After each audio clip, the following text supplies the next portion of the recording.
Pak ya, Pak Pardosi boleh mohon membawa kita dalam doa pembukaan ya, Pak. Ya, baik, kita satukan, mari kita berdoa.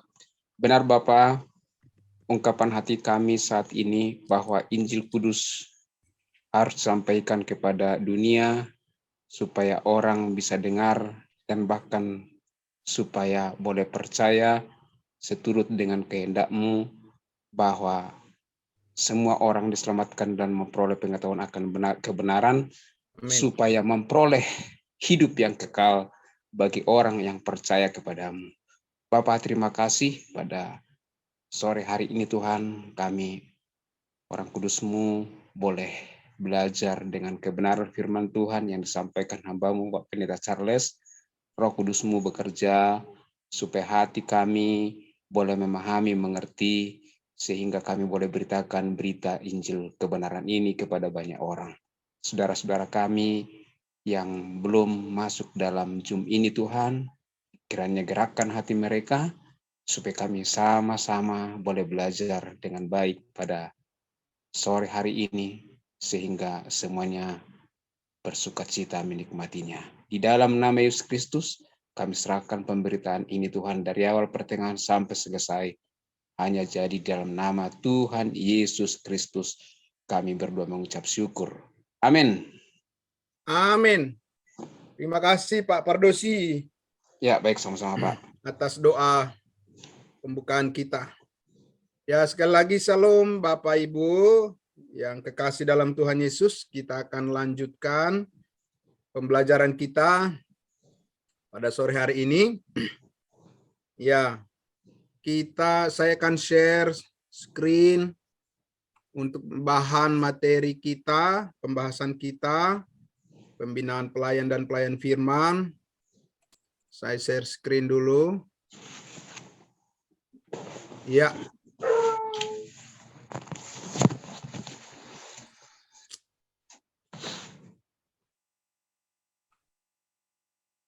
Oke.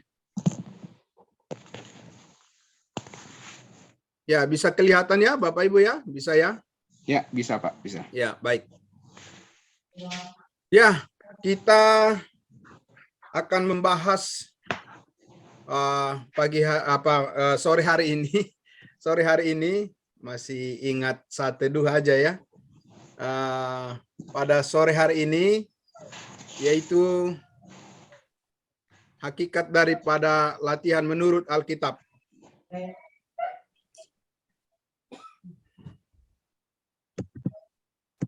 Ya, kita akan buka kembali 1 Korintus pasal 14 ayat 33. 1 Korintus 14 ayat 33. Ya. Saya akan membaca untuk kita. Oh ya, sebentar.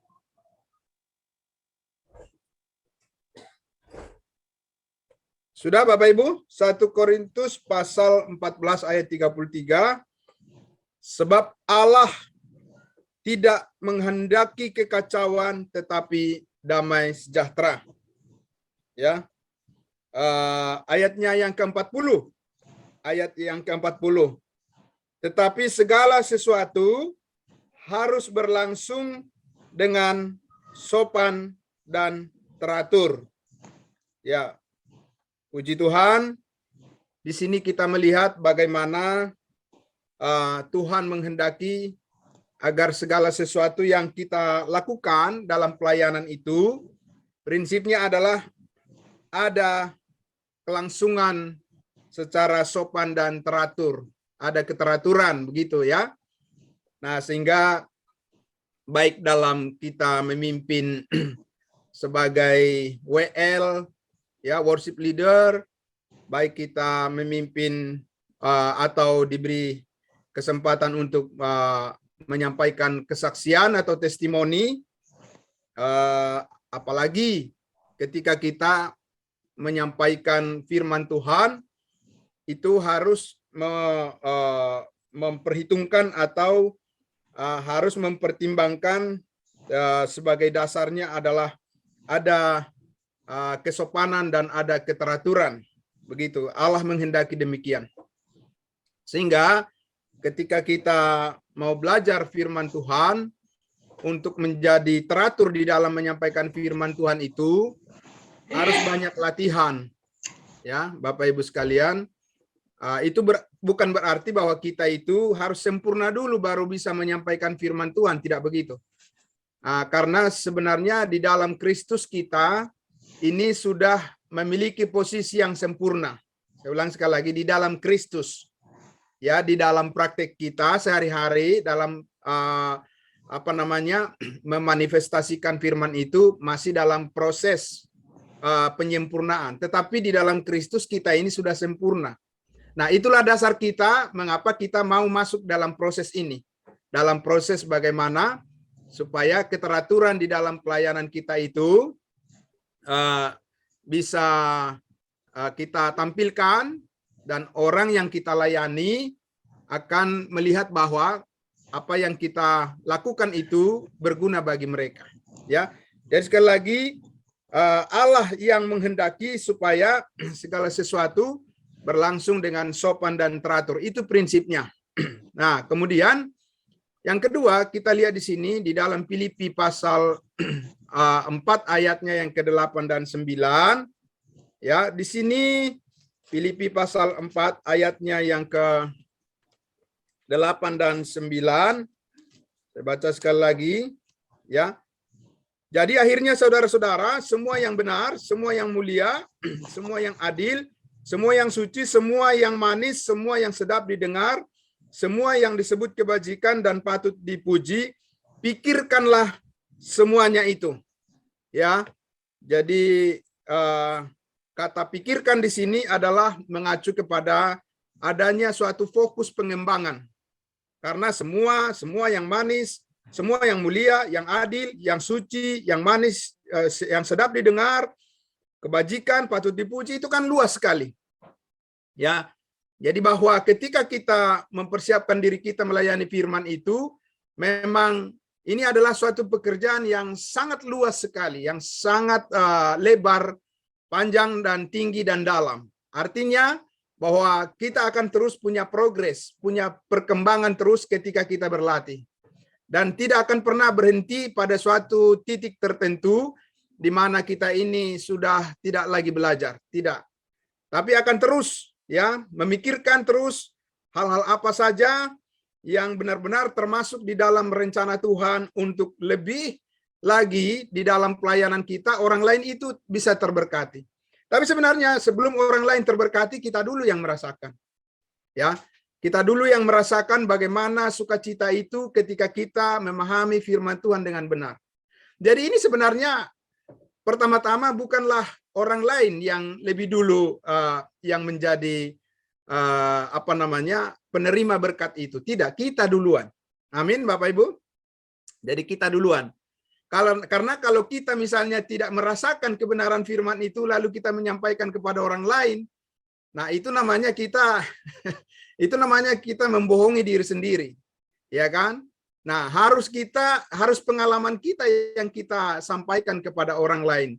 Ya kan? Bagaimana kita punya pengalaman? Nah, itulah sebabnya tadi dikatakan pikirkanlah semuanya itu. Dengan kita memikirkan semua hal-hal yang benar, yang mulia, yang adil, yang suci, yang manis, sedap didengar, kebajikan, patut dipuji.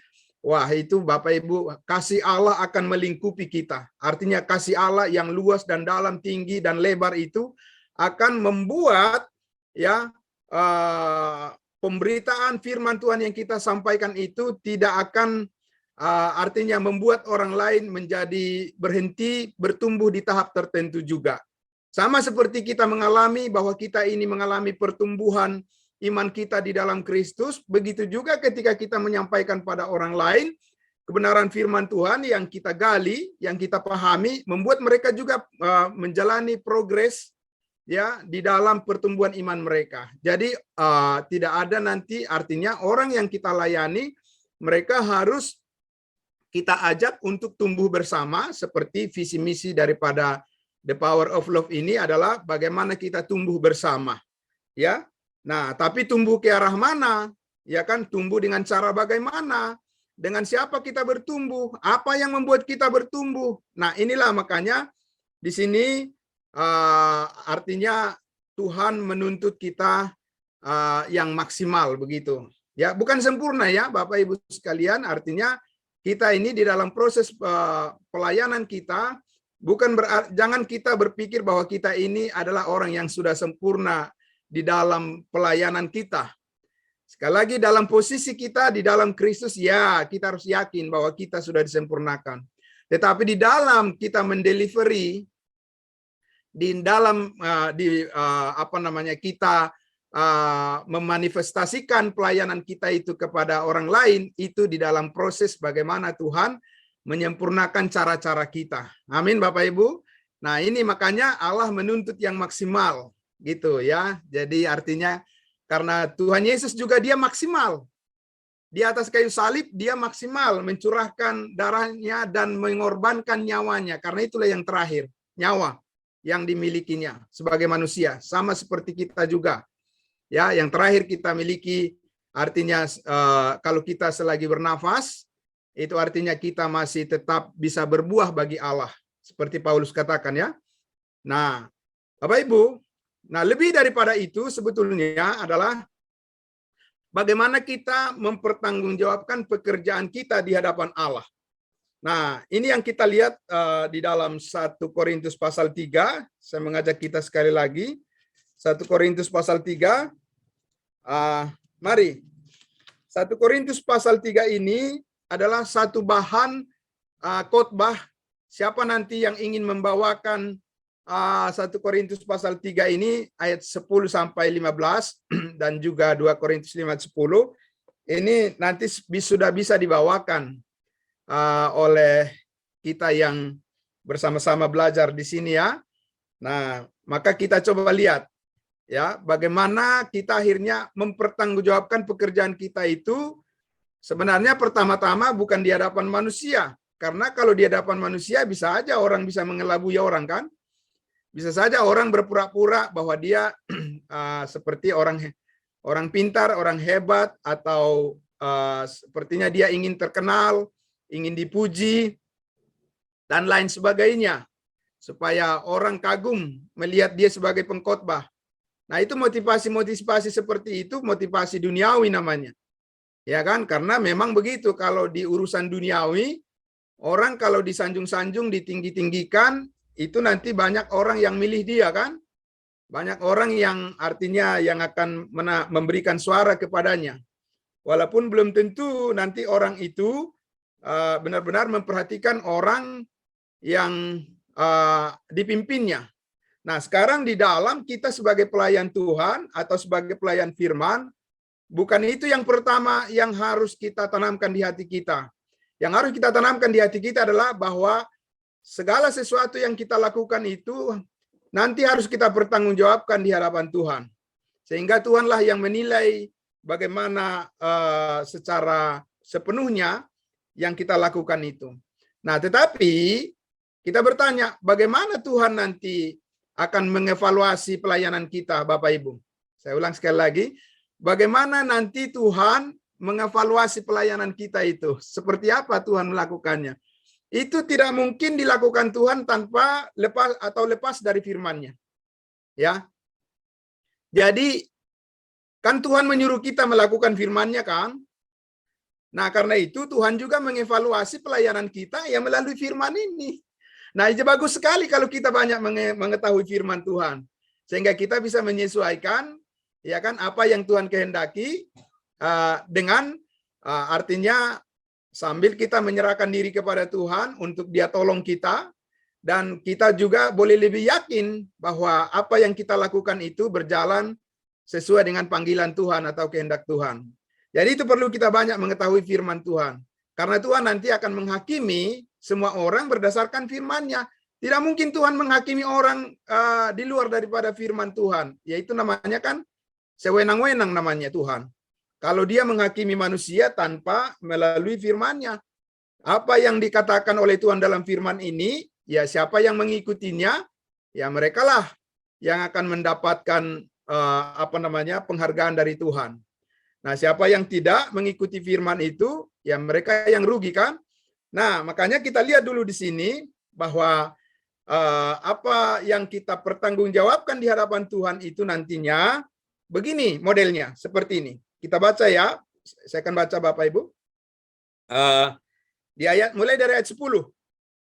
Boleh kita buka Alkitab kita, firman Tuhan dari ayat 10 ya, biar kita masing-masing langsung melihatnya.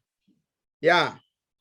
Jadi di situ judulnya adalah dasar dan bangunan.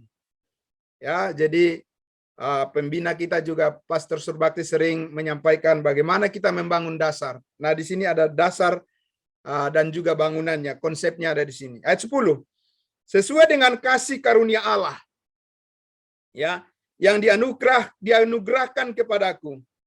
Aku sebagai seorang ahli bangunan yang cakap telah meletakkan dasar. Jadi di sini Paulus mengatakan bahwa dia adalah seorang expert di dalam meletakkan dasar iman. Ya. Nah, kita belum bisa mengatakan seperti ini. Paulus saja, Rasul Paulus yang mengatakan, aku seorang ahli bangunan yang cakap meletakkan dasar. Ya. Nah, dan dikatakan dan orang lain membangun terus di atasnya. Jadi sesudah dasar diletakkan dengan benar, maka tidak boleh dibiarkan. Harus dibangun terus, ya, bangunannya. Makanya kita perlu mengetahui dasar-dasar daripada iman yang benar, dan tidak berhenti hanya di dasar-dasar iman yang benar, tapi kita juga harus tahu bagaimana bangunan kehidupan iman yang benar.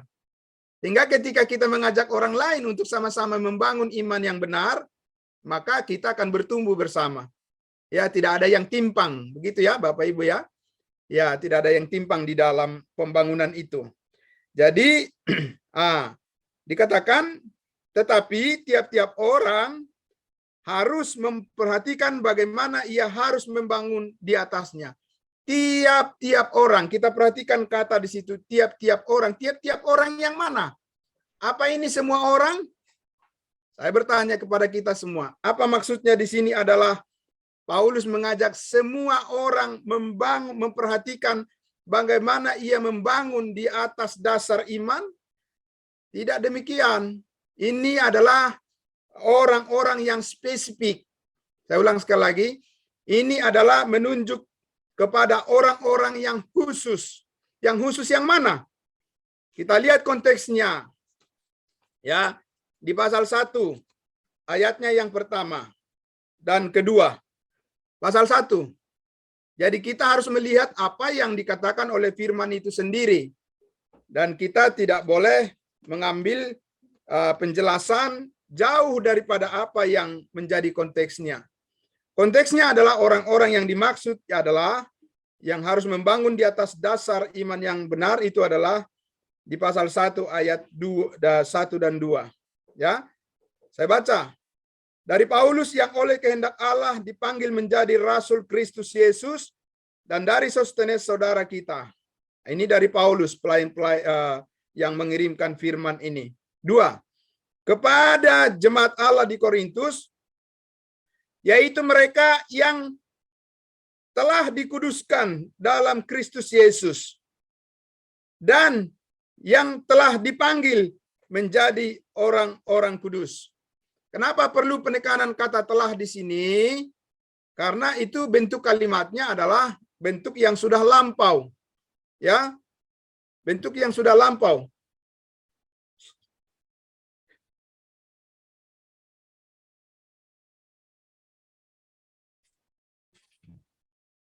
Oke, ya sebentar.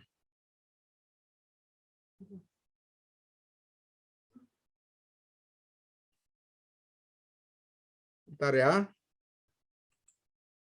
Ini ada rekamannya dicabut lagi ya.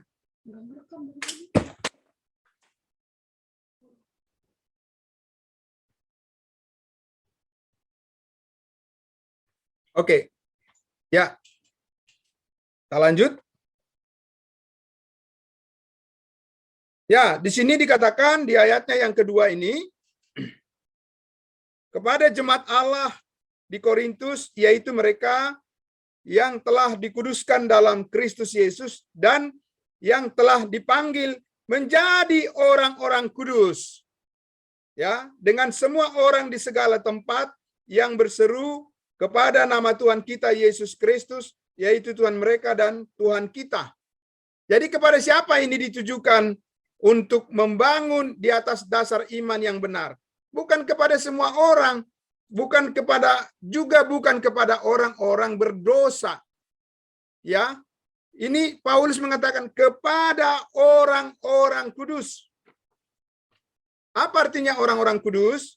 Orang-orang kudus adalah orang-orang yang percaya kepada Yesus Kristus, di mana Kristus sudah menebus dan mengampuni segala dosanya. Bukan kepada orang berdosa. Orang berdosa itu tidak layak untuk menyampaikan firman Tuhan. Yang layak menyampaikan firman Tuhan itu adalah orang-orang kudus. Orang-orang yang sudah dipilih oleh Tuhan karena mereka percaya pada Yesus. Dan kitalah orang-orang kudusnya Tuhan itu. Ya, karena Yesus sudah memilih kita. Yesus sudah menebus kita, maka kita adalah orang-orang pilihan atau orang-orang kudusnya Tuhan. Sehingga kitalah yang layak menyampaikan firman Tuhan itu. Bukan orang-orang yang mengaku orang berdosa. Nah, maka dikatakan di situ, ya, tetapi tiap-tiap orang, kalau kita bisa tambahkan di situ, tiap-tiap orang kudus harus memperhatikan bagaimana ia harus membangun di atasnya. Ayat 11. Karena tidak ada seorang pun yang dapat meletakkan dasar lain daripada dasar yang telah diletakkan, yaitu Yesus Kristus. Jadi, Bapak Ibu yang kekasih dalam Tuhan Yesus, di sini Paulus mengatakan bahwa ya, yang pertama adalah kita harus bisa meletakkan dasar iman. Siapa dasar iman itu dan bagaimana kita meletakkan dasar iman itu? Dikatakan dasar iman itu adalah Yesus Kristus, ya. Bagaimana caranya kita meletakkan Yesus Kristus sebagai dasar iman? Melalui kita memberitakan Injil. Saya ulang sekali lagi, melalui kita memberitakan Injil Kristus. Melalui kita memberitakan tentang kasih karunia Allah yang menyelamatkan setiap orang yang percaya. Melalui pemberitaan salib bahwa Yesus sudah mati mengampuni semua dosa orang. Ketika orang percaya dimeteraikan dengan Roh Kudus, disitulah seseorang sudah diletakkan Yesus Kristus sebagai dasar imannya. Ya. Nah, itu yang pertama. Itu membangun dasar di atas kasih karunia Allah, Yesus Kristus. Nah, sesudah itu, seseorang sudah menerima kebenaran bahwa Yesus Kristus adalah Tuhan dan Juru Selamat yang sudah menyelamatkannya, yang sudah mengampuninya dari segala dosanya, maka selanjutnya dikatakan barulah membangun dasar, membangun bangunan, ya, membangun bangunan di atas dasar itu. Apa selanjutnya? Ayat 12. Ya, entahkah orang membangun di atas dasar ini dengan emas, perak, batu permata. Ini ada 3 hal yang berkualitas. Yang pertama adalah membangun dengan emas, perak, batu permata. Itu adalah bahan-bahan yang bisa pasti dipertanggungjawabkan di hadapan Tuhan di hari akan datang. Bagaimana kita tahu? Yang kedua dulu, bagian yang kedua kita lihat. Ada juga yang membangun iman itu ya dengan kayu, rumput kering dan jerami, bahan-bahan yang mudah terbakar. Ya, ini bahan-bahan yang mudah terbakar. Ayat 13. Sekali kelak pekerjaan masing-masing orang akan nampak. Suatu kali nanti semua pekerjaan masing-masing orang-orang kudusnya Tuhan, kita ini akan nampak, akan dievaluasi suatu saat nanti. Karena hari Tuhan akan menyatakannya.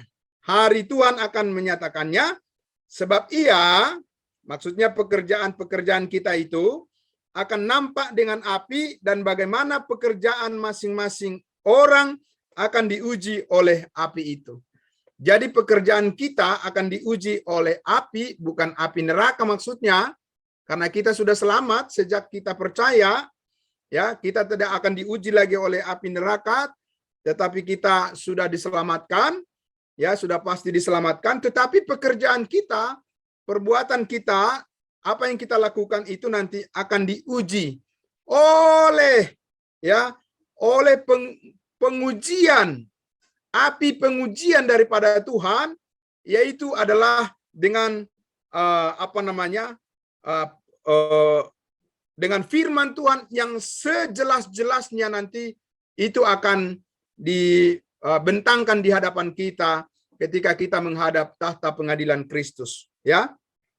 Nah, sekarang ini kita di hadapan firman Tuhan, hanya kita bisa yakin sejauh apa yang kita pelajari dan apa yang Tuhan katakan kepada kita melalui pengertian yang ada di Alkitab. Tetapi nanti di sana, ketika kita menghadap tahta pengadilan Kristus, itu akan sempurna kita mengerti apa yang dimaksudkan oleh Tuhan terhadap semua apa yang Dia kehendaki, apakah itu kita berkenan di dalam apa yang kita lakukan atau tidak.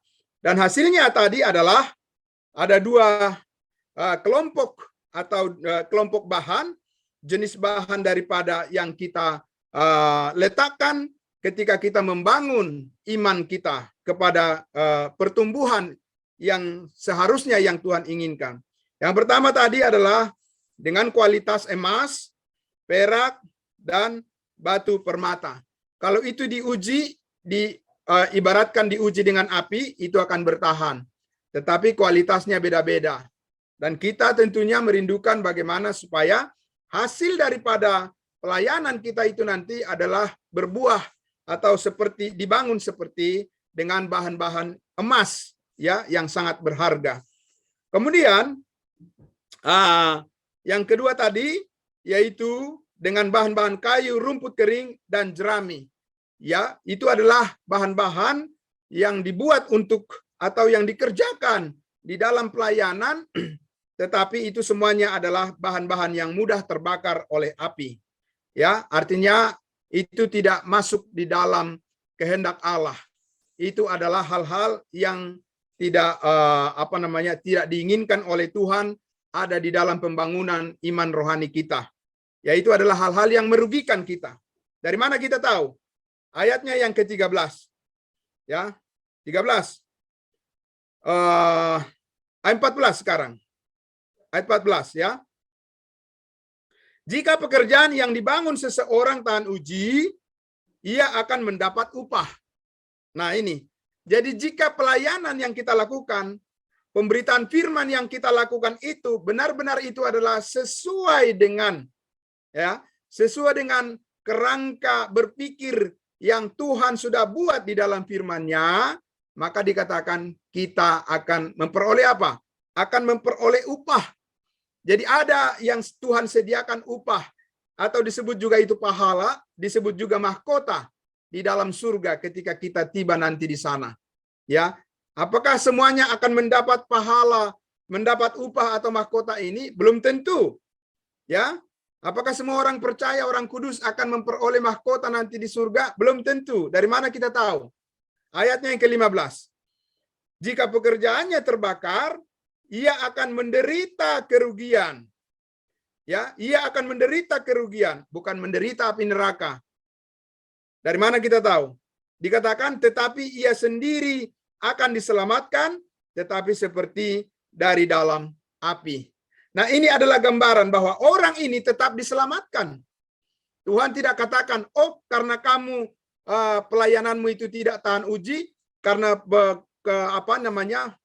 apa yang kau lakukan selama di dunia itu tidak sesuai dengan firman-Ku, maka kamu akan masuk neraka. Tuhan tidak katakan begitu. Karena apa? Karena keselamatan itu adalah karena kasih karunia Tuhan. Tetapi dikatakan dia akan rugi. Ya, seperti dari dalam api, tapi dia sendiri akan tetap diselamatkan. Itulah sebabnya keselamatan karena berdasarkan kasih karunia itu diberikan oleh Tuhan sekali untuk selama-lamanya kepada setiap orang yang sungguh-sungguh percaya. Nah, Bapak Ibu yang diberkati oleh Tuhan Yesus, maka di sini kita lihat bahwa pertanggungjawaban daripada iman kita, pertanggungjawaban daripada pekerjaan pelayanan kita itu, kita harus lihat bahwa itu yang paling puncaknya adalah nanti di hadapan Tuhan. Maka kita melihat ini menjadi sesuatu yang sangat serius. Saya ulang sekali lagi, bahwa pelayanan firman Tuhan itu harus kita pandang sebagai sesuatu yang sangat serius untuk kita kerjakan, kita lakukan. Karena tadi dikatakan bahwa Allah menuntut yang maksimal. Ya. Nah, kemudian di 2 Korintus pasal 5 ayat 10. Kita lihat lagi 2 Korintus pasal 5 ayat 10. Saya ajak kita melihat. Ya. Oke, 2 Korintus pasal 5 ayat 10. Saya akan baca ya untuk kita semua. Sebab kita semua, siapa kita semua? Tadi sudah saya katakan, bukan semua orang. Jadi ini perlu kita pahami bahwa penghakiman khusus kepada orang-orang kudusnya Tuhan itu tidak berlangsung serentak bersama-sama dengan semua orang yang tidak percaya. Tidak. Penghakiman terhadap kita sebagai orang-orang kudusnya Tuhan itu dibedakan. Ya, tempatnya beda, waktunya beda, dan kepada orang yang tidak percaya, tempatnya beda dan waktunya beda. Barangkali nanti kita akan mengambil suatu satu kesempatan saya menjelaskan tentang penghakiman ini, ya. Nah, sebab kita semua harus menghadap tahta pengadilan Kristus, ya. Jadi tahta kita adalah tahta pengadilan Kristus, ya, supaya setiap orang memperoleh apa yang patut diterimanya. Supaya setiap orang, bukan setiap orang, semua manusia di dunia ini, setiap orang-orang kudusnya Tuhan akan menerima yang patut diterimanya sesuai dengan yang dilakukannya dalam hidupnya ini, baik ataupun jahat. Ya, jadi artinya Tuhan nanti akan mengevaluasi apa yang baik akan mendatangkan upah, dan apa yang tidak baik kita lakukan di mata Tuhan itu akan mendatangkan kerugian bagi orang yang tidak sesuai membangun seperti yang Tuhan harapkan, di mana hasilnya adalah seperti kayu, rumput kering, dan jerami terbakar semuanya. Orangnya tidak terbakar, ya, tapi pekerjaannya terbakar, hangus, tidak ada hasil apapun yang dihargai, ya, di hadapan Tuhan tidak berbuah benar-benar bagi Allah selama hidupnya ini. Jadi ini adalah akhirnya kita melihat bahwa ini adalah sesuatu yang sangat serius. Kenapa kita belajar terus firman Tuhan? Karena kita tidak mau kita menyampaikan firman Tuhan itu hanya sekedar memenuhi jadwal saja, ya. Jadi kita tidak mau kita menyampaikan firman Tuhan tapi tidak memperdulikan pengertian orang yang mendengar firman yang kita sampaikan. Karena Bapak Ibu, saya mau sampaikan, setiap kali kita diberi kesempatan untuk menyampaikan firman Tuhan, itu sebenarnya adalah sesuatu yang sangat-sangat berharga di mata Tuhan. Sangat-sangat berharga di hadapan Tuhan. Karena tidak semua orang beroleh kesempatan untuk menyampaikan firman Tuhan. Jadi kita harus bersyukur, mengucap syukur kepada Tuhan ketika kita diberikan kesempatan untuk menyampaikan firman Tuhan. Tetapi tentunya sekali lagi kita harus benar-benar mempersiapkan diri kita dengan baik untuk itu. Ya, maka Bapak Ibu yang diberkati Tuhan Yesus, kita selanjutnya akan lihat bagaimana kita sekarang masuk kepada tipe-tipe khotbah. Nah, sebelum sampai ke tipe-tipe khotbah ini, ya, karena kita sudah masuk nanti mulai sedikit-sedikit melihat prakteknya, ya, maka saya akan berikan kesempatan kalau ada yang mau bertanya dari penjelasan tadi tentang latihan kita, latihan hakikat daripada latihan menurut Alkitab. Ya, silakan Bapak Ibu, saya berikan kesempatan. Boleh dipandu oleh Pastor Surbakti kalau ada yang mau bertanya sebelum kita masuk kepada bagian pembahasan tipe-tipe khotbah, ya. Oke. Ya, saya serahkan oke. Pastor Surbakti. Ya, jadi di Waktu sini kita kita ada lihat 30 menit lagi. ada belum diganti namanya. Jadi bisa diganti namanya supaya kita bisa manggil. Ya, saya kira bisa ganti sendiri. Nah, bagi orang yang mau bertanya pada malam ini, silakan bertanya. Ya, tinggal buka mic-nya dan saya tahu nanti. Oh, buka mic berarti dia mau bertanya. Gampang ya. Nah, mungkin Ibu Joy yang bertanya. Silakan Ibu Joy. Ya, silakan buka mic-nya. Ya, silakan. Katanya, ya, buka mic-nya Ibu Joy. Buka mic dulu. Mau bertanya. Ya, silakan. Ya, Belum. ya, Ini silakan, berisik. silakan. Belum Pak. Nanti tadi- aja. Nanti Oke, aja. ya, Ini oke. nanti ini kan ada macam-macam khotbah nih, ada eksposisi. Yang saya tahu itu ekspositori ya. Nanti aja. Ini berisik. Oke, ya. Masjid.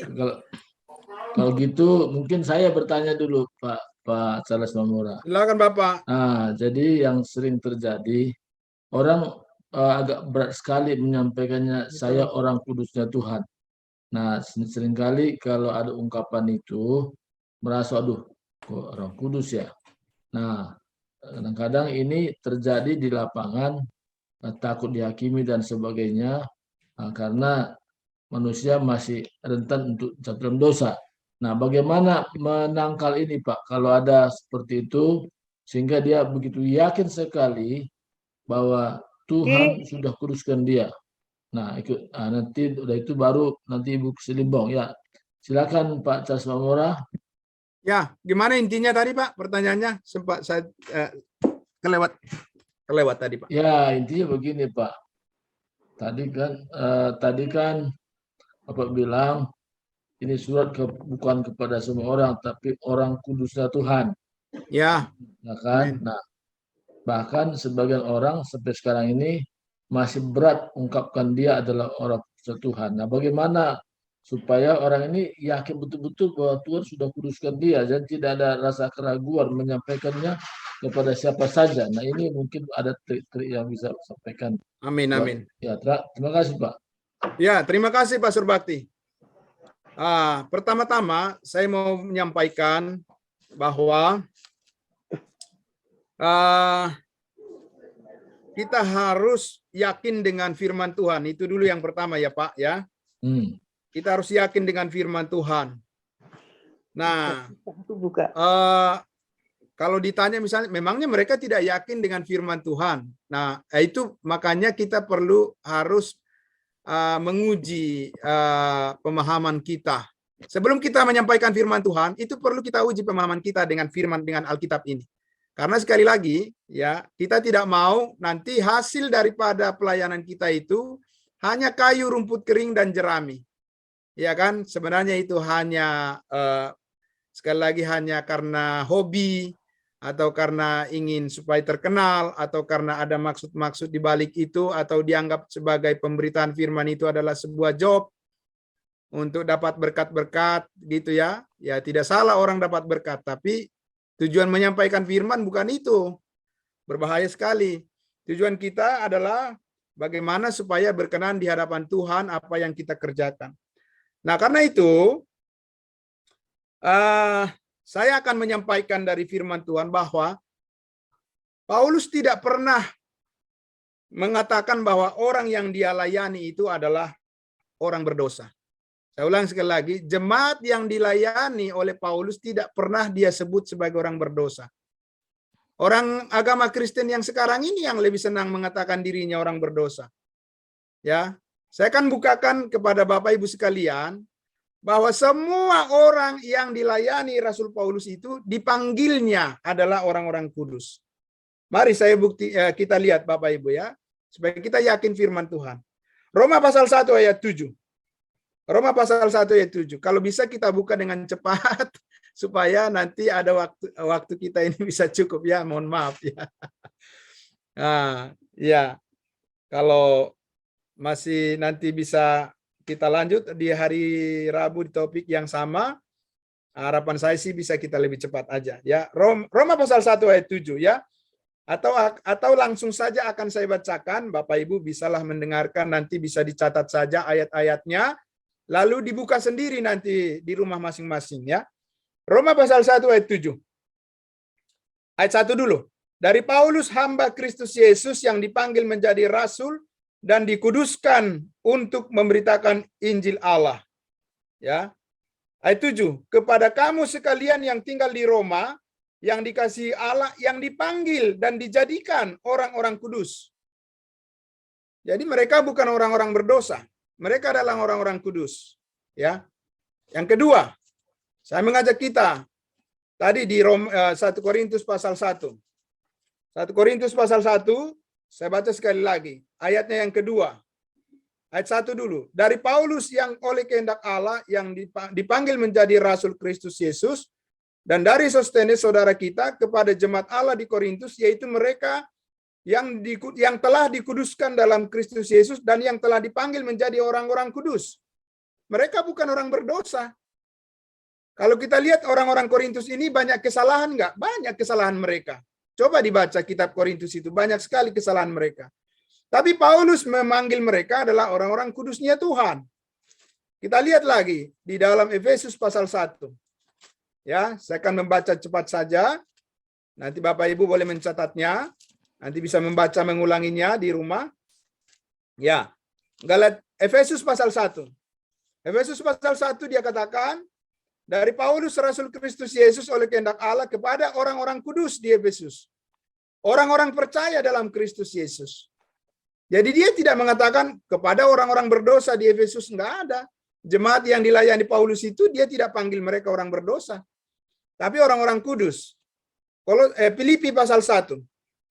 Filipi pasal 1. Dari Paulus dan Timotius, hamba-hamba Kristus Yesus kepada semua orang kudus dalam Kristus Yesus di Filipi, dengan para penilih jemaat dan diaken. Mereka adalah orang-orang kudus yang ada di Filipi.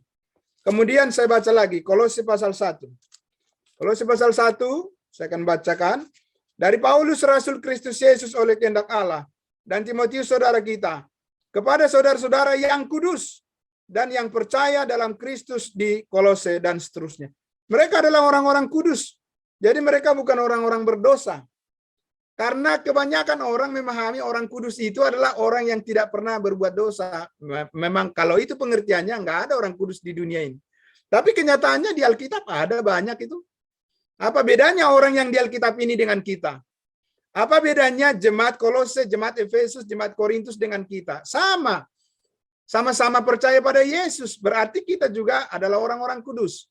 Nah, sekarang saya mau baca dulu di Kamus Alkitab, Lembaga Alkitab Indonesia ya. Kamus di Kamus Alkitab Lembaga Alkitab Indonesia, saya akan bacakan kepada kita dengan kata kudus. Jadi di belakang kamus Alkitab itu, Alkitab Lembaga Alkitab Indonesia terjemahan baru, itu ada kamus. Kamus. Jadi bisa kita baca kata kudus. Saya baca ya. Kudus. Allah adalah kudus, artinya ia bebas terhadap dunia. Ia menguduskan manusia, artinya memilih mereka sehingga menjadi miliknya.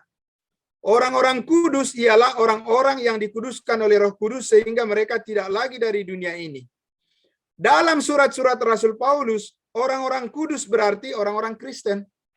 Amin. Jadi orang-orang kudus bukan berarti orang-orang berdosa, tidak ada itu di Alkitab dikatakan. Jadi jangan selalu suruh orang mengaku bahwa dia adalah orang berdosa. Karena apa? Karena upah dosa adalah maut. Ya kan? Tidak mungkin orang yang kita suruh mengaku dia adalah orang berdosa artinya orang itu jadi orang yang berkenan kepada Tuhan.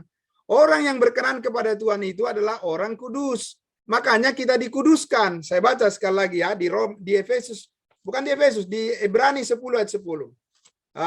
Bapak Ibu boleh mendengar ya, saya akan membaca. Dicatat saja, nanti boleh dibaca lagi di rumah masing-masing ya. Ibrani 10 ayat 10. Ibrani 10 ayat 10. Dan karena kehendaknya inilah kita telah dikuduskan satu kali untuk selama-lamanya oleh persembahan tubuh Yesus Kristus. Dan karena kehendaknya inilah kita telah, bukan sedang, bukan belum, tapi telah. Ini adalah bentuk waktu past tense yang lalu, masa yang lalu dikerjakan. Ya, yaitu satu kali dan untuk selama-lamanya, bukan satu kali untuk 3 bulan. Kita ini dikuduskan Tuhan bukan 3 bulan, 4 bulan, 1 tahun, tapi sekali untuk selama-lamanya. Kenapa? Karena itu oleh persembahan tubuh Yesus Kristus, darahnya ditumpahkan, kemudian menyucikan segala dosa kita, ya, dan itu sekali untuk selama-lamanya. Tuhan tidak akan mati lagi mengampuni dosa kita, ya kan? Sekarang orang bilang, Tuhan hapuskanlah dosa-dosa saya. Dosa-dosa yang mana lagi? Ya kan? Memang Yesus mau mati lagi menghapus dosamu? Udah satu kali aja. Nah, ini orang-orang Kristen selalu merasa bahwa dia dosa-dosanya masih banyak dosa-dosanya. Lah untuk apa Yesus mati di atas kayu salib? Masih banyak dosa-dosamu, ya kan? Untuk apa dia mati?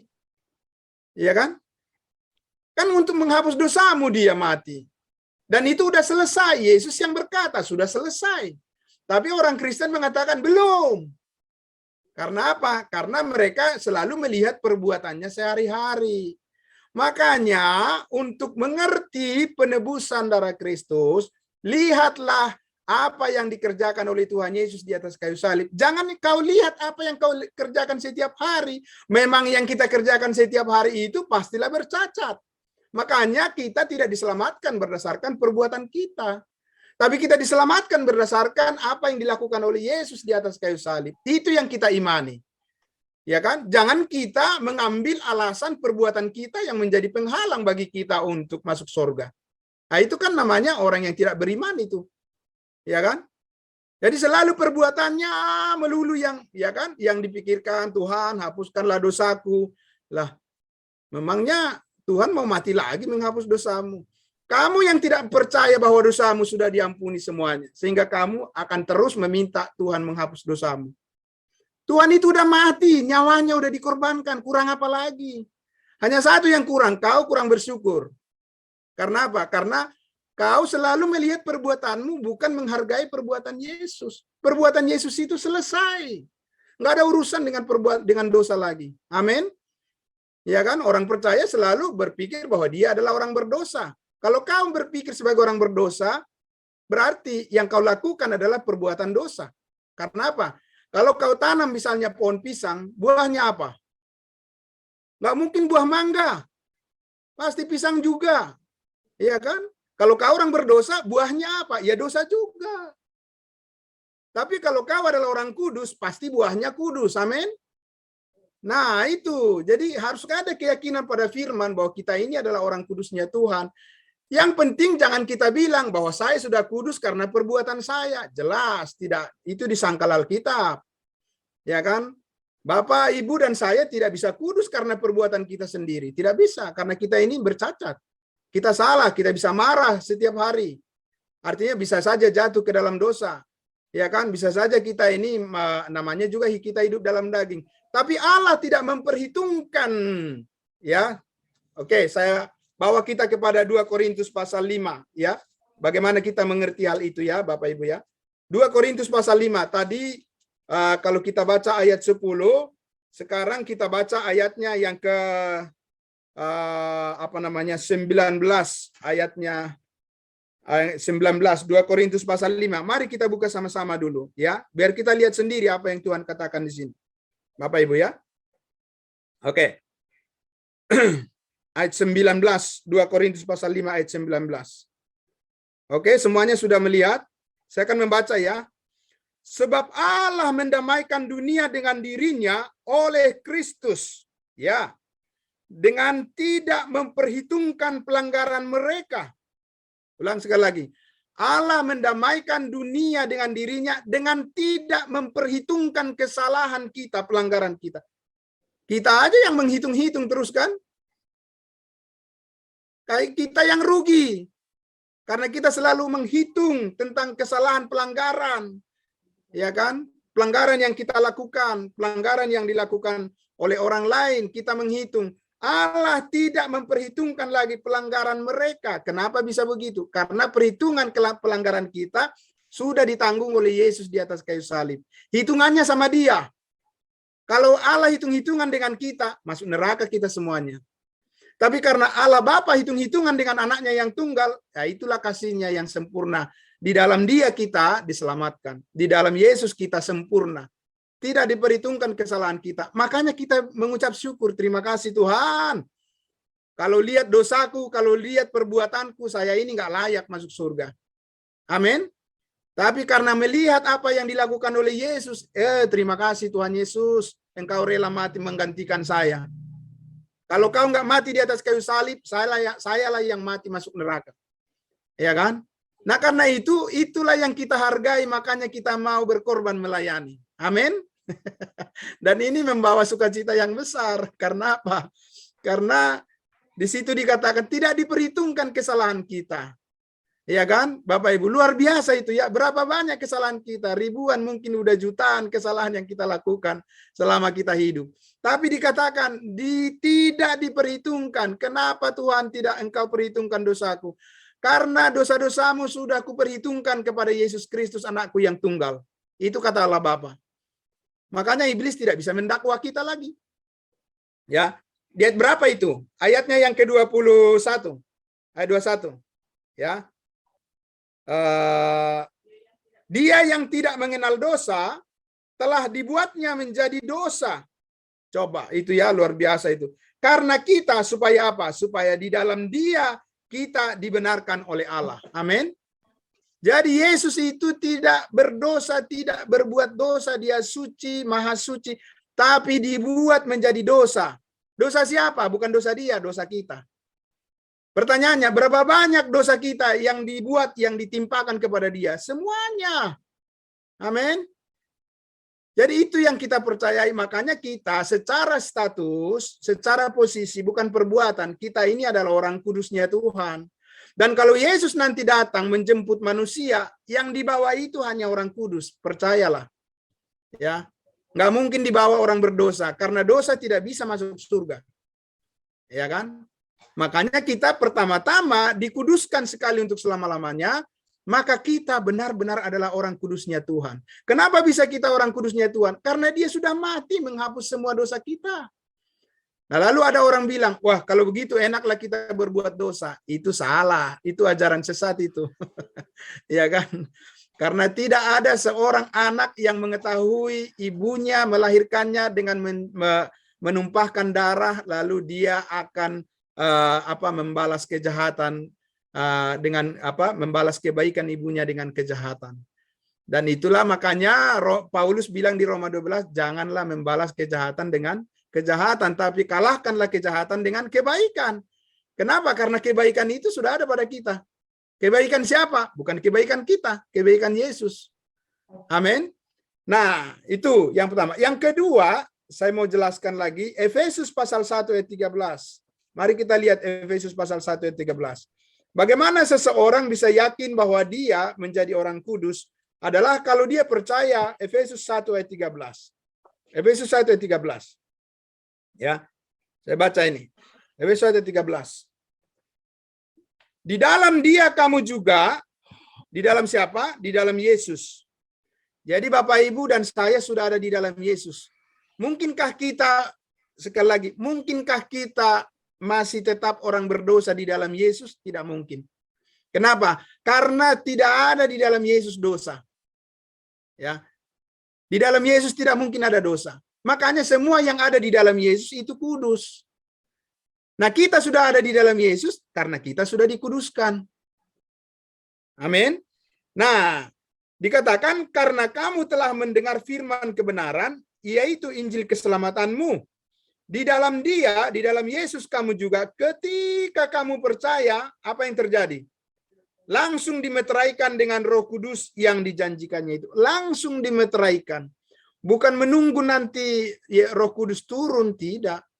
Langsung dimeterai. Bapak Ibu tahu kan arti meterai kan? Kita tahu semuanya arti meterai bukan? Itu adalah jaminan, garansi. Sebuah perjanjian. Perjanjian apa? Perjanjian penebusan. Ya, penebusan itu adalah bahwa kita ini tidak ada lagi hak daripada iblis atas kita, hidup kita. Tidak ada lagi hak daripada setan, tidak ada lagi hak kuasa maut atas kita. Kita udah ditebus dengan darah Yesus dan meterainya adalah Roh Kudus. Ya, coba kita lihat di ayat 14-nya. Ayat 14. Dan Roh Kudus itu adalah jaminan bagian kita. Sampai kapan? Sampai kapan Roh Kudus menjamin bagian keselamatan kita dan berkat kita di dalam Kristus? sampai kita memperoleh seluruhnya. Amin. Haleluya, puji Tuhan. Jadi Roh Kudus menjamin kita memperoleh seluruhnya berkat Tuhan. Pertama, berkat keselamatan. Yang kedua, segala berkat yang ada di dalam surga dicurahkan dalam kehidupan kita. Nah, itu adalah jaminannya, garansinya. Makanya ketika kita dimeteraikan dengan Roh Kudus, makanya kita jadi kudus. Ya. Nah, pertanyaannya, kenapa orang-orang susah yakin bahwa dia adalah orang kudus? Ya, kita bertanya, dia percaya enggak kebenaran ini? Ya kan? Kalau dia tidak percaya pada kebenaran ini, berarti dia percaya pada kebenarannya sendiri. Dia percaya pada kebenaran yang lain. Nah, itu sebabnya, Bapak Ibu yang diberkati oleh Tuhan Yesus, ketika kita berkhotbah menyampaikan firman Tuhan, haruslah banyak-banyak kita menyampaikan kepada semua orang bahwa kita ini, sekali lagi, bukanlah orang berdosa. Ya, saya tidak pernah meyakini jemaat yang saya layani adalah orang berdosa. Tapi orang yang saya layani adalah orang yang sudah dikuduskan oleh darah Kristus sekali untuk selama-lamanya. Dan disitulah penghargaan itu boleh mengalami puncaknya. Ya, Bapak Ibu sekalian.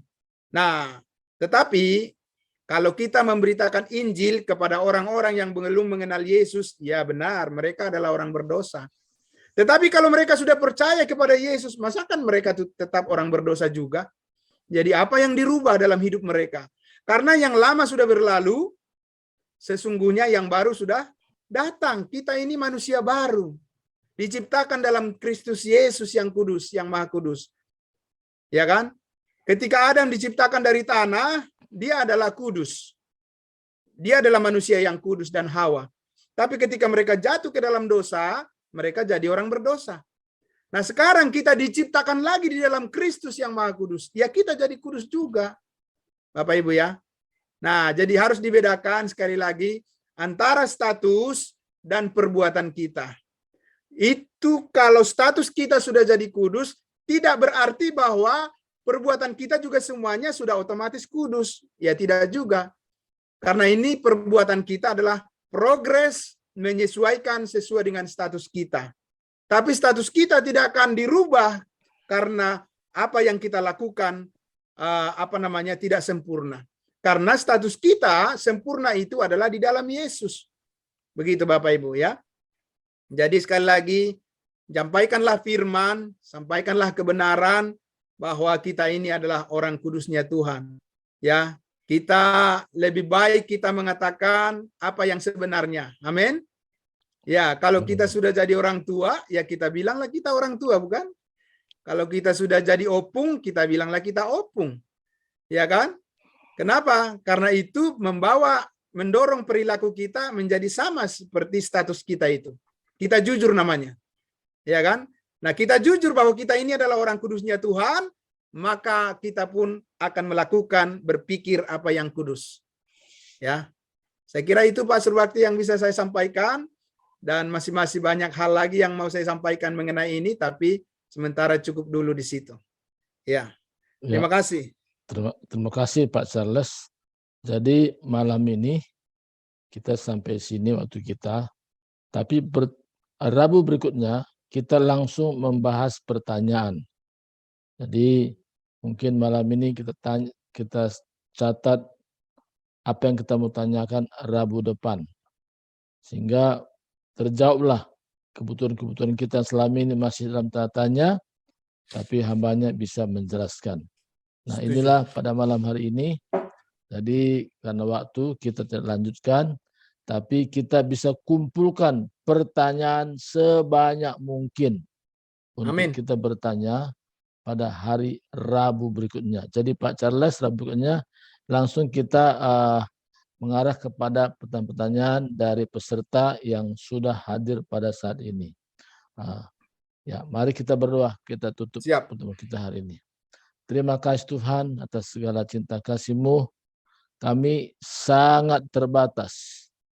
Tapi Tuhan bekerja melalui Roh Kudus yang tinggal bersama kami, menjelaskan secara terperinci tentang apa yang kami dengar hari ini. Pada Rabu depan kami akan bertanya sebanyak mungkin yang kami belum tahu, belum Amin. mengerti, kami masih ragu. Kami Tuhan rindu pencerahan lewat hamba-Mu yang Kau percayakan Rabu depan. Sehingga kami semakin kokoh dalam ikut Tuhan. Kami tidak ragu dan tidak bimbang. Kami percaya firman-Mu itu ya dan amin. Kami sebentar berpisah satu yang lain, kiranya damai sejahtera sukacita melimpah atas kami sepanjang malam ini. Haleluya. Amin. Amin. Sudah selesai. Amin. Selesai kita punya pertemuan hari ini. Kita bisa lanjut juga kepada life changing ya. Nah, saya tidak panjangkan life changing hari ini.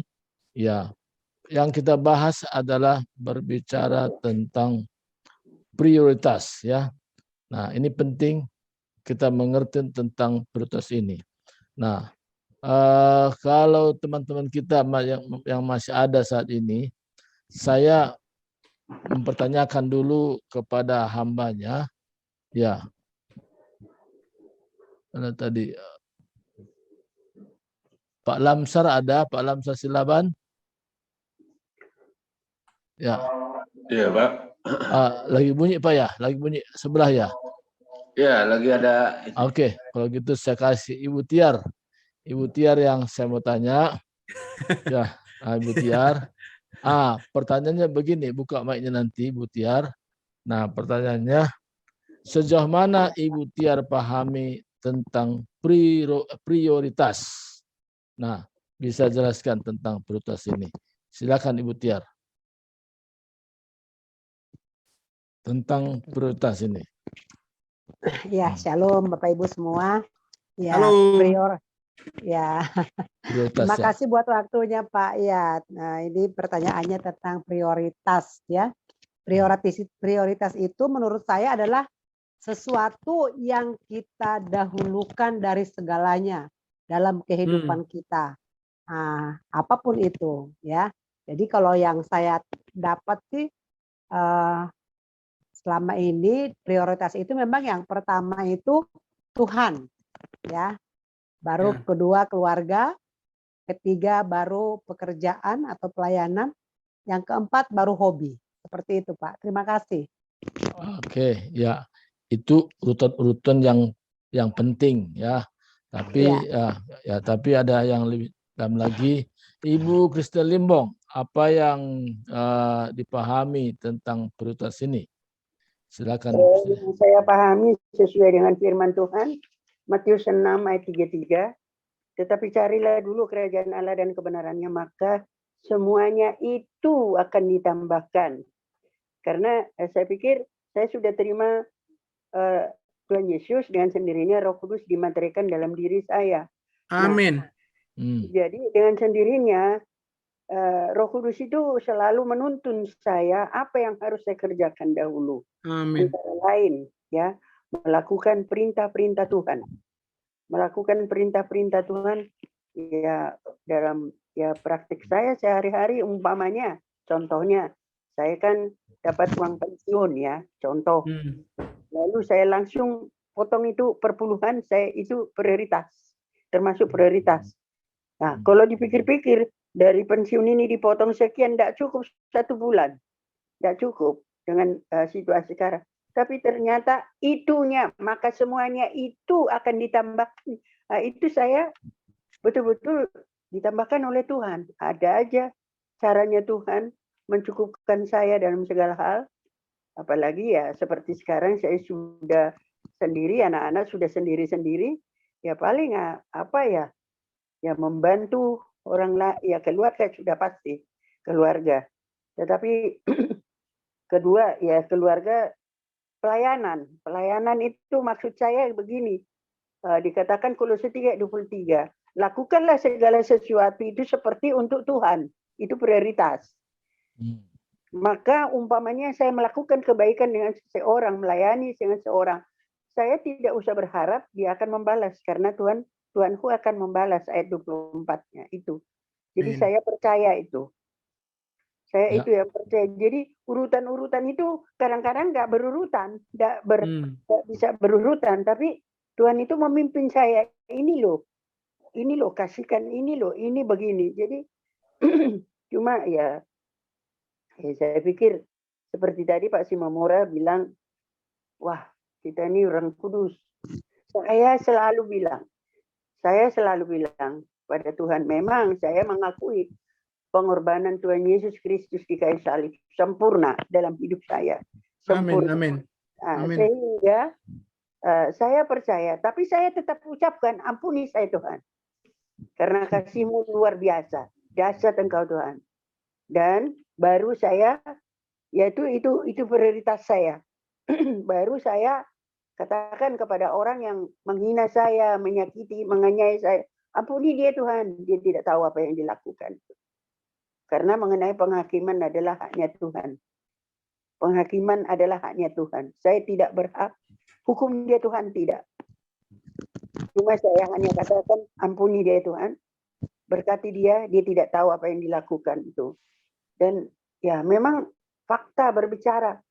Tuhan yang berbicara dengan dia, Tuhan yang menghukum dia kalau dia tidak bertobat. Saya hanya karena Tuhan menginginkan bukan kematian orang fasik. Tuhan menginginkan pertobatan orang-orang fasik. Itu saya. Prioritasnya banyak sih, tapi yang prioritasnya itu saya harus melayani Tuhan. Dan motivasi saya tetap mengatakan saya melayani seseorang itu ya karena kuasa Tuhan, seperti untuk Tuhan, kemurahan Tuhan. Saya bisa. Memang ya kadang-kadang orang bilang ekstrim, kita ekstrim.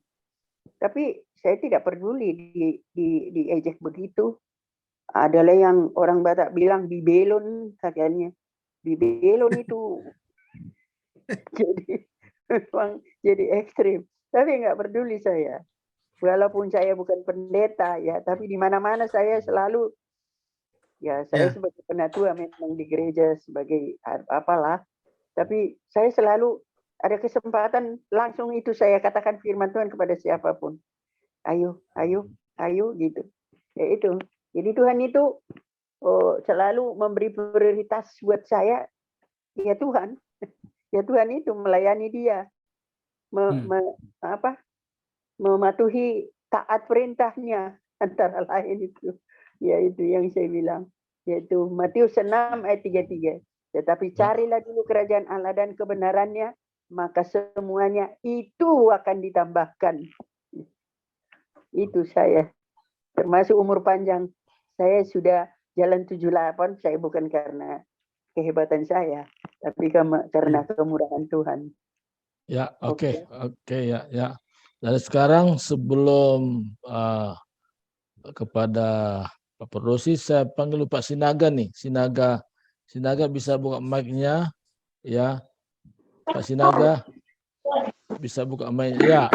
Ya. Jadi kalau bicara tentang prioritas ini, apa yang Bapak bisa jelaskan tentang prioritas ini?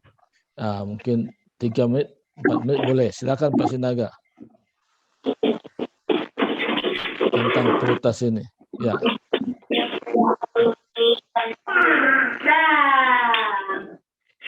Ya, shalom. Selamat malam. Halo. Buat kita Malam, semua Pak. orang ya Tuhan. Kalau saya menanggapi tentang prioritas ini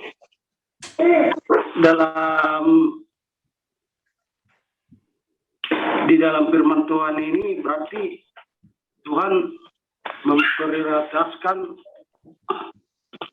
supaya orang mendapat keselamatan itu, Pak. Bagaimana caranya supaya orang bisa diselamatkan? Ya, tentu saja dengan lewat pengorbanan Tuhan Yesus di kayu salib yang sudah menghapus segala dosa manusia.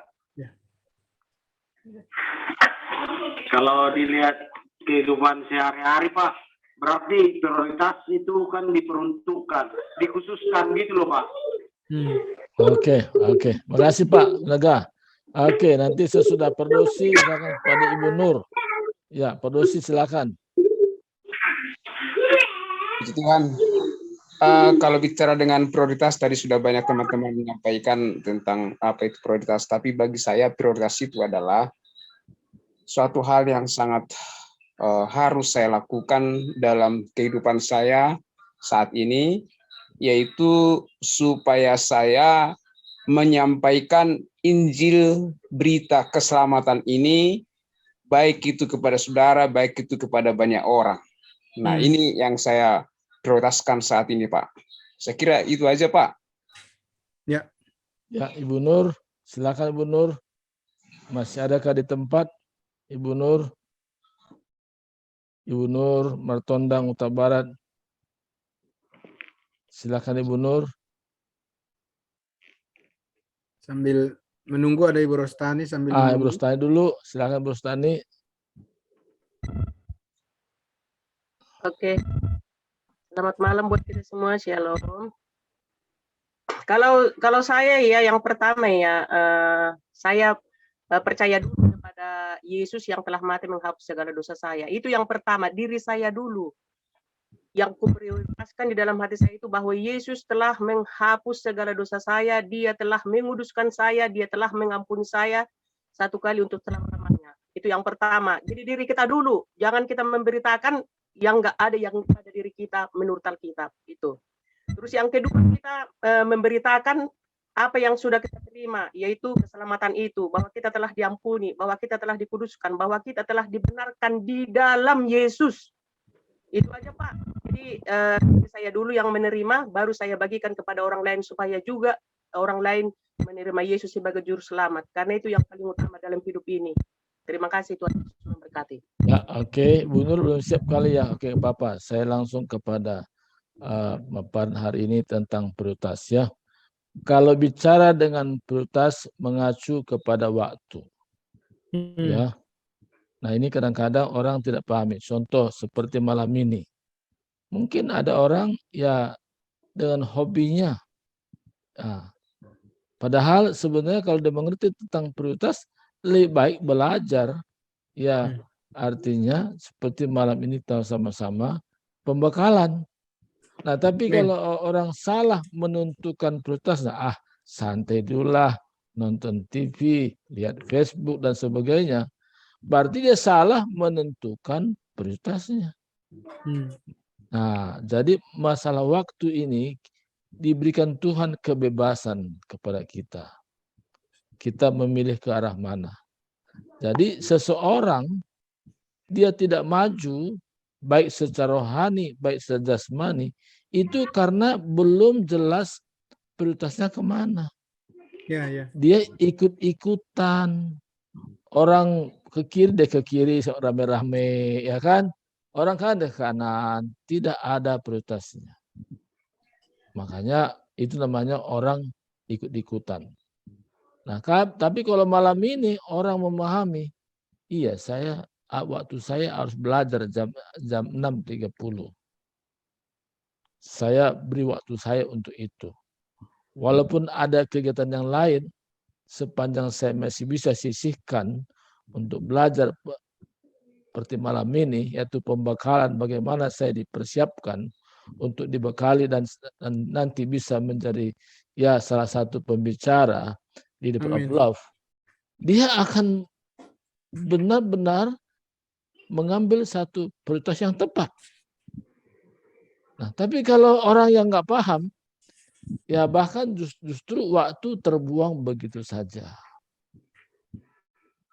Terlewatkan begitu saja. Nah, jadi seseorang tidak maju bukan karena dia tidak pintar, tapi dia tidak bisa menentukan prioritasnya. Ke arah mana yang lebih baik. Kita kan baik, lebih baik kan. Nah, kita sudah menentukan pada malam ini kita ada sama-sama. Kita sudah memilih, saya ikut pembekalan lewat hambanya Pak Charles. Maka kita boleh hadir tetap muka seperti ini. Amin. Nah, karena kita punya tujuan. Karena lewat pembekalan inilah saya juga nanti bisa membekali orang lain. Nggak mungkin kita membekali orang lain, kita sendiri belum dapatkan pendidikan pembekalan itu. Nah, ini yang kadang-kadang masalahnya manusia. ingin dia didengar, tapi dia tidak pernah mau mendengar orang lain. Nah, ini bahaya. Bahaya sekali. Karena nggak jelas kemana arahnya. Dia ingin tampil, tapi yang dibawakan bukan kepada tujuan Tuhan. Tuhan inginkan kita memiliki pondasi rohani yang tepat dan jelas. Amin. Pondasi iman kita yang jelas, bukan sekedar pondasi bikin orang kandang ayam. Ya kan? Kalau kandang ayam itu nggak perlu pakai pondasi. Ya kan? Bisa dipindah-pindah. Jadi Tuhan mau kita memiliki prioritas yang benar dan tepat sekali. Kalau kita sudah mengerti tentang prioritas, kita semua menjadi pelayan Tuhan yang excellent. Kita menjadi orang yang handal. Kita akan dipakai Tuhan dengan dahsyat. Dan saya katakan tidak ada istilah mudah-mudahan pada Tuhan.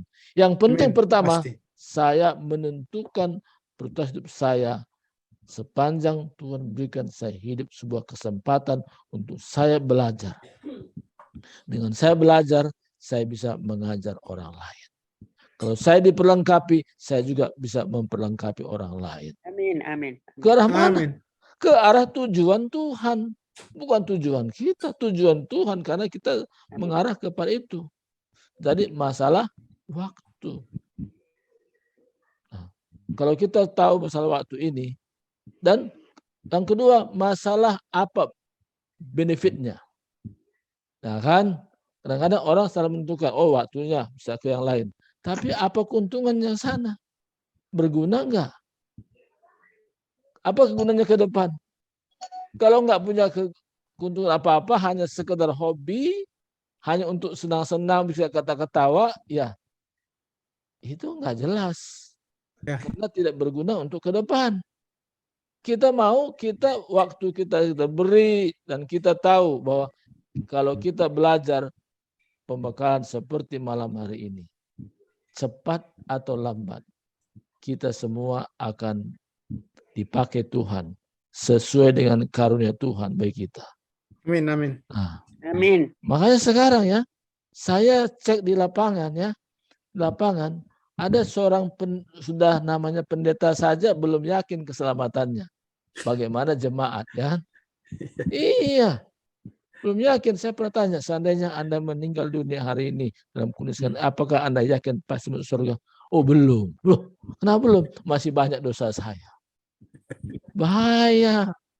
Nah makanya dengan kita memberi waktu kita dan kita belajar, kita yakin sepenuhnya, bukan separuh, sepenuhnya bahwa Yesus Kristus sudah menanggung segala dosa kita di kayu salib dan darahnya tercurah dan kita tebus dengan darah yang mahal, darah Kristus, sehingga kita tidak lagi berkata aku orang berdosa, tapi aku orang yang sudah dibenarkan. Karena Yesus sudah selesaikan di kayu salib.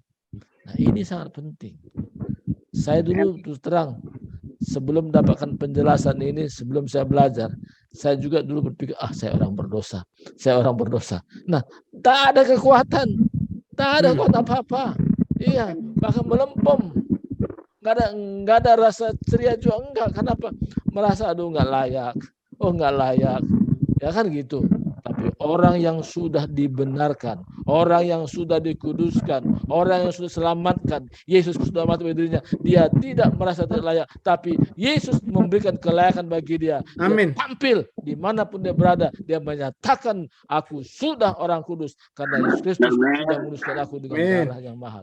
Nah, inilah sedikit hari ini. Tuhan berkati. Ya, Pak Charles silakan tutup Pak. Ya, baik. Mari kita berdoa. Saya nggak usah. Oh, baik. Ayo Pak Charles, silakan Pak Charles tutup. Mari kita berdoa. Allah Bapa di dalam surga, terima kasih Tuhan Yesus, pembelajaran kami di sore menjelang malam hari ini sangat menggembirakan, memberikan kami Tuhan semangat dan peneguhan keyakinan kami bahwa kasih karunia Tuhan sungguh besar berlaku atas hidup kami ya Bapa. Terima kasih Tuhan Yesus, semua orang percaya, orang kudus-Mu dipanggil oleh Tuhan untuk dipersiapkan untuk memberitakan firman Tuhan. Amin. Bukan menjadi suatu kesombongan, bukan menjadi suatu kebanggaan diri sendiri, tapi karena kami ingin maksimal melayani Tuhan. Amin. Kami ingin maksimal melayani saudara-saudara kami, agar mereka diperlengkapi semuanya juga menjadi pelayan-pelayan Tuhan. Amin. Terima kasih untuk semua yang hadir dalam pembelajaran Zoom, di dalam pembekalan, pembinaan pelayan dan pelayanan kami, Tuhan Yesus. Kami doakan ya Tuhan Yesus, Bapa di surga, di hari-hari akan datang Kau pakai semuanya Tuhan secara luar biasa. Amin. Dan semua talenta akan diaktifkan oleh Roh Kudus untuk berkarya dan untuk menjangkau banyak orang menjadi kemuliaan bagi nama-Mu. Roh Kudus yang sudah dimeteraikan di hati kami, memberikan kami keberanian, bukan ketakutan. Allah mengaruniakan pada kami roh keberanian untuk menyatakan kebenaran firman-Mu, kebenaran Injil-Mu. Diberkatilah semua yang sudah hadir dalam pembekalan ini Bapa di surga. Kiranya kami mohon bimbingan Tuhan terus ya Bapa. Sukacita makin bertambah-tambah, makin berlimpah-limpah ya Tuhan. Khusus kami berdoa Tuhan Yesus untuk Pastor Surbakti yang terus mendisiplinkan kami di dalam melayani ini. Kami sungguh bersyukur kepada Tuhan atas talenta yang Tuhan berikan kepada beliau. Terima kasih semuanya diberkati ya Tuhan. Kami akan maju terus, pantang mundur. Dalam pelayanan kami tahu Tuhan kamilah yang berkuasa memimpin kami. Terima kasih semuanya yang hadir pada pembekalan ini. Diberkatilah semua kami, kesehatan kami. Engkau pulihkan semuanya. Engkau jauhkan dari sakit penyakit. Keluarga kami semuanya. Tuhan lindungi dengan kuasa darah-Mu. Terima kasih Bapa. Kami mengucap syukur akan kami bertemu di besok hari, di pagi hari saat teduh. Kau berkati semuanya kami Tuhan Yesus. Di dalam nama Tuhan Yesus kami berdoa dan bersyukur. Haleluya, haleluya. Amin. Amin.